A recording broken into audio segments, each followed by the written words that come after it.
Hi, Amanda. As the host at my daughter's wedding, you have to make sure you don't make any mistakes and follow my script.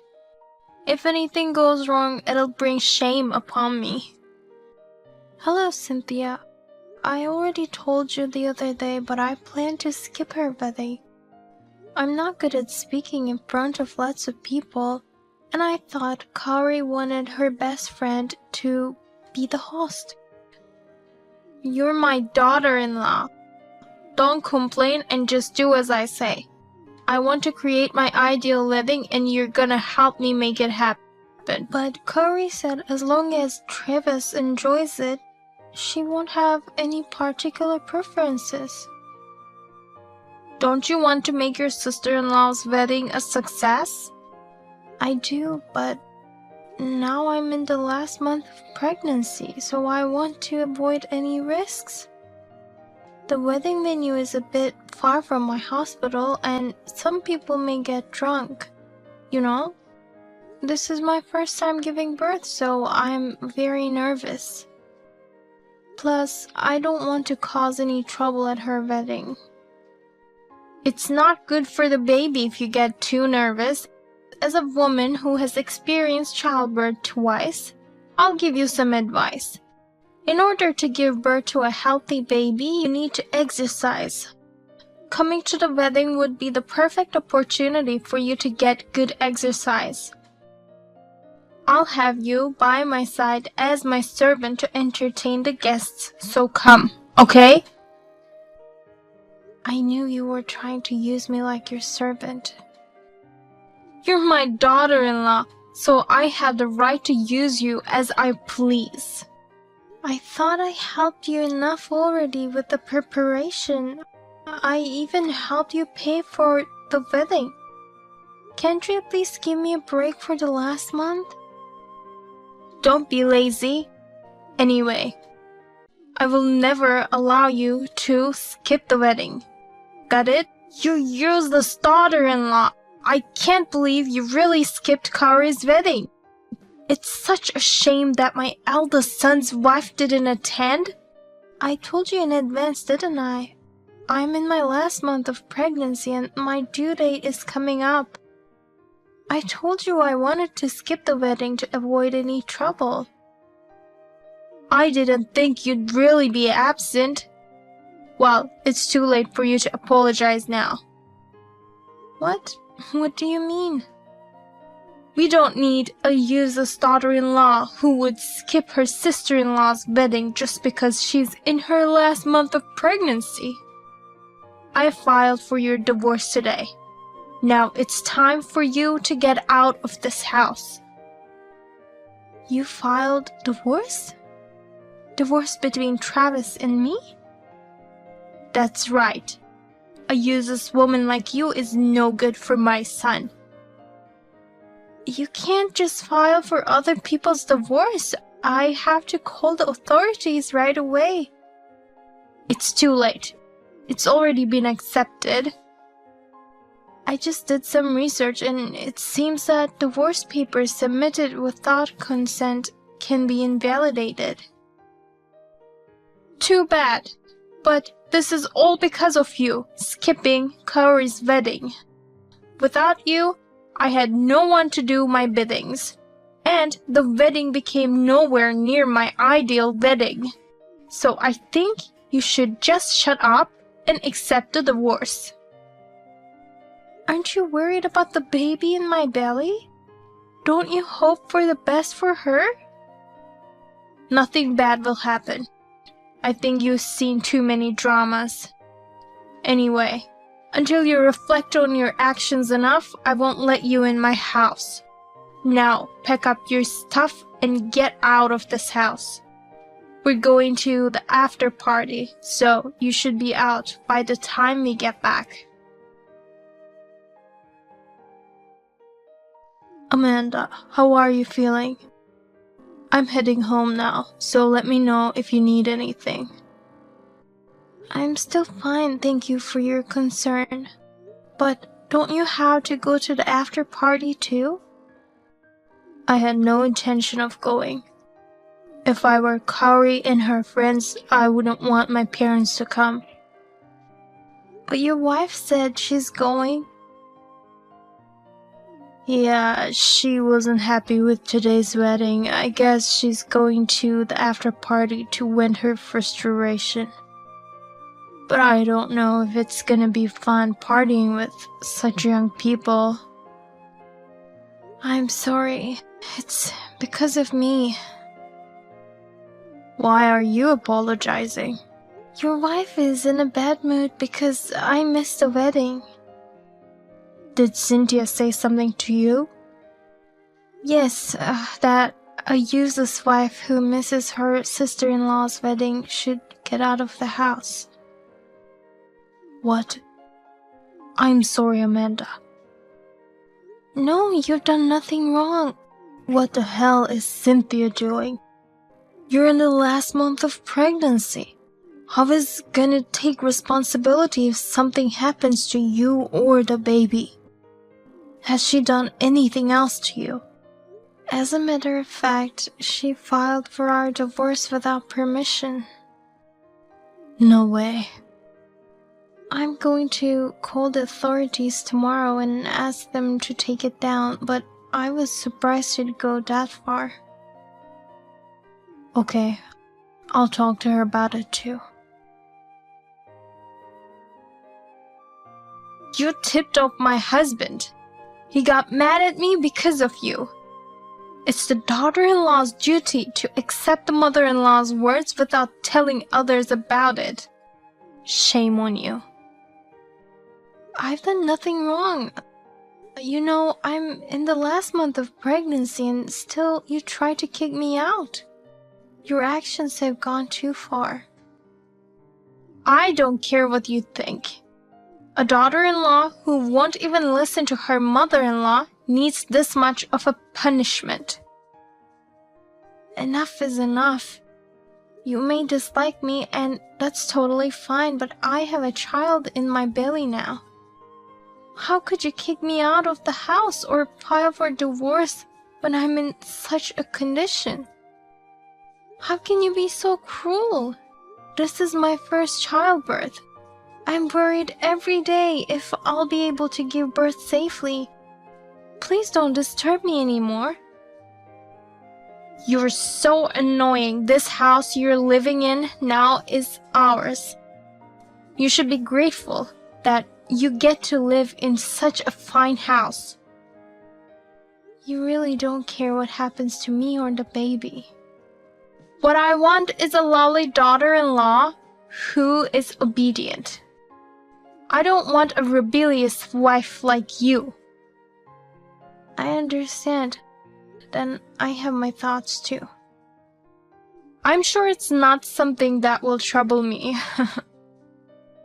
You'd better be prepared. I have nothing to be afraid of. Try to trouble me if you can. Hey, Greg. I can't get in the house. What's happening here? The key doesn't fit. Did that useless daughter-in-law do something? Amanda has nothing to do with it. Then who did this? It's my doing. You changed the locks? Yes, I changed the locks on the house while you were out. You can't get into the house with the key you have now. Huh, why would you do that? I can't get into the house with this. I'd understand if you're trying to get rid of that useless woman, but why would you lock me out of our house? You told Amanda to get out of this house. So what? Amanda will never leave the house. We're the ones who have to leave. What do you mean? We built that house. So why are you saying that as if it belongs to Amanda? In fact, it's Amanda's house. Why? Explain it to me so I can understand. This house was built with a loan made by us.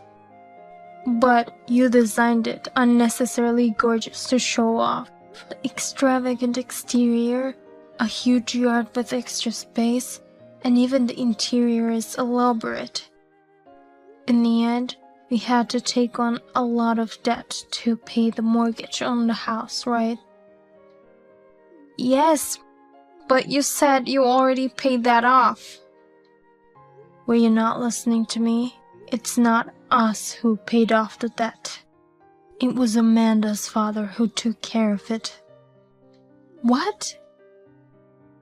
Amanda's father made a proposal to pay off the rest of the debt, saying he was grateful that his daughter could live in such a nice house in an ideal location. Amanda seemed to have told him how much she liked our house. His only condition was to change the house owner to his daughter.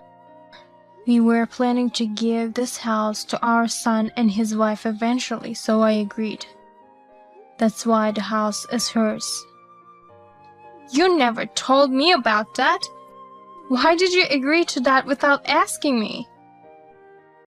I did tell you, but you only heard the part where would be free of debt. You said I could do anything as long as the debt would be paid off. Anyway, if Amanda doesn't want to live with us, she has the right to kick us out. Oh, no! Not only will she not attend the wedding, but she's kicking her family out? I can't believe this.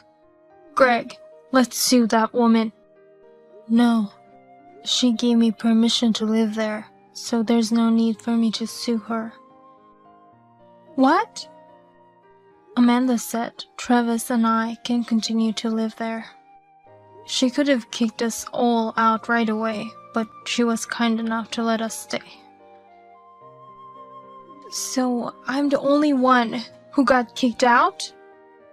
You have no right to be angry at her. You know what you've done to her, right? That woman. She messed with my family. I'll pay for you to stay in a hotel for a few days. So, in the meantime, think about what you should do.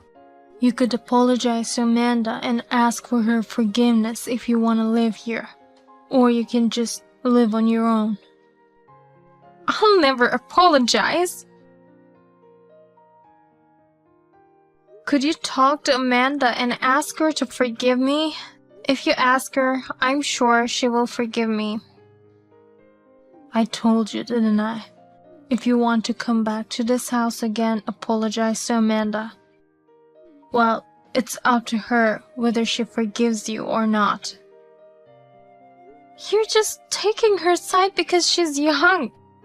Did she seduce you to gain more allies? No wonder you're so nice to that woman. Stop saying such rude things. I just don't approve of your behavior, that's all. Don't blame Amanda for everything. If it wasn't her fault, whose fault is it? Don't you get it? You brought this whole thing on yourself, didn't you? I'm fed up with your pretentiousness. At Kari's wedding, you ignored the bride's wishes and forced your own ideals on her. As a result, the wedding cost became too much for us to afford, and you had Amanda to support you. It's the same with the house. I told you we should build a house that suits our needs, nothing more. But you went and talked to the builders on your own, and the budget increased. The result is that debt. If it wasn't for Amanda and her father, we'd still be struggling to pay our debts. But the debt is already paid, so it's all good, right? It's not that simple. I have a problem with your way of thinking. Even this time at the wedding, you just tried to make your pregnant daughter-in-law work to make yourself look good. She's carrying our grandchildren. How could you do such an inhumane thing? You can still work even if you're pregnant. You're too paranoid. I guess there's nothing I can say to change your thoughts. But I'll tell you this much. It's not Amanda and our son who should file for divorce. It's us. You're kidding. I'm tired of dealing with you. You won't listen to me at all. Besides, I don't want a wife who commits crimes. Crime? What are you talking about? I assume you didn't know, but filing divorce papers for others without their permission is a crime of forgery. Amanda decided to file a police report against you. I'm her family, and yet how can she do that? Doesn't she have a human heart? Besides, if we get divorced, she'll cut ties with you and you won't be her family anymore. So no problem about that. Well, then I'll call you when I have the divorce papers ready. In the meantime, you just sit tight and stay at that hotel. I didn't commit any crime. Listen, Greg. Hey! This is all your fault. If you only hadn't missed the wedding, none of this would have happened. Then I wouldn't have been dumped by Greg. I told you I have my way of doing things. You should have cared more about others than your pride. You're overreacting about being in the last month of pregnancy. There's no problem just walking around the wedding venue. Stop imposing your values on me. It's not like you don't know how my own mother died.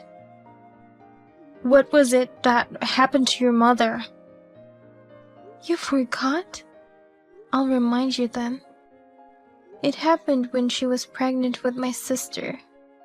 She died in the last month of her pregnancy due to premature separation of the normally planted placenta. Her mother-in-law was always bullying her.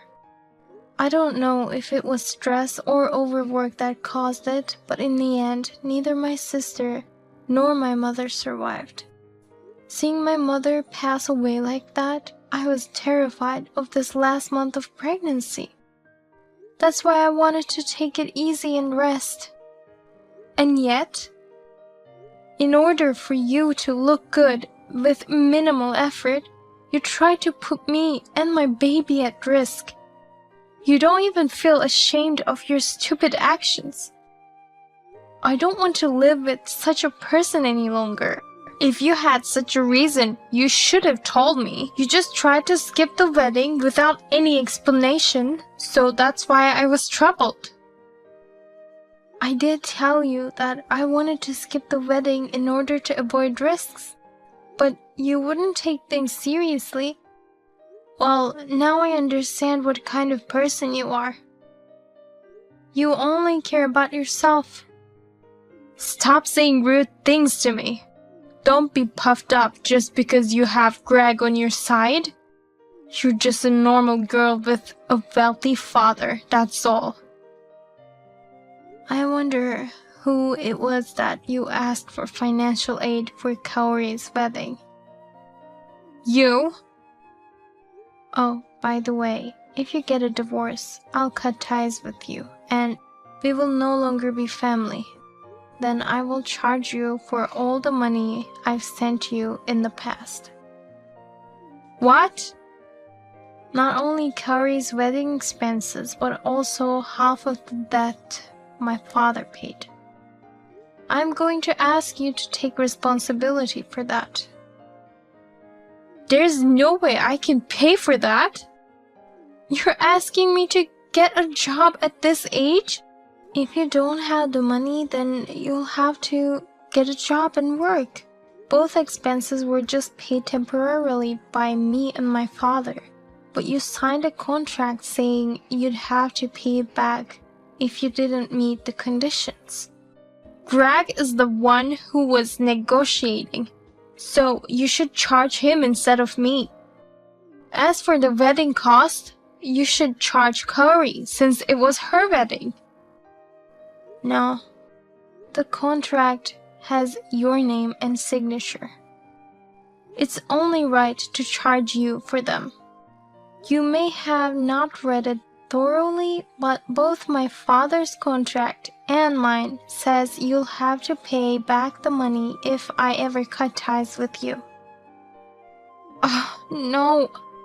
What should I do? There's no way I can pay that much money. If you work like crazy, I'm sure you'll be able to manage. My life from now on will be only to pay off my debts. That's what you get for putting your pride first. Please, Amanda, help me. I've tried to compromise enough, but it was you who rejected me. Oh, no. We don't need a person with no common sense in our family. I'll pay for the wedding expenses, so please don't charge me for the debt. Please, Amanda. I got text from your wife a while ago. I told her what we were planning to do. I knew she'd contact you. I'm sorry to trouble you to the end. Not at all. I knew I had Travis and you on my side, so I was able to muster up the courage. I even feel a little better now that I've had a chance to vent all my anger. And actually, I reflected a bit on my own actions. There's nothing for you to reflect on, is there, Amanda? I just thought maybe I was being a little too cautious. I mean, it's my first baby, and I have some trauma with my mother's death. But I have to be more confident about giving birth, or else my baby will be worried, thinking I'm an unreliable mother. I think you will be a good mother. You've been putting so much thought into your child even before the baby's born. Thank you, Greg. I'm sure you'll be a great grandpa for the baby too. After my in-laws divorced, she asked me for an out-of-court settlement. I decided to accept the settlement on the advice of my lawyer, but her debts increased even more. And yet, I hear she's still unemployed. She was recently seen hanging around a consumer loan office, so I hope she just decides to get a job instead of drowning into further debts. As for myself, my delivery went off with no problems. When the contractions came, I thought of my mother and became anxious. But the moment I saw the baby's face, everything blew away. I feel like I finally overcame years of trauma. Recently, my husband and I have been discussing when to have our second child.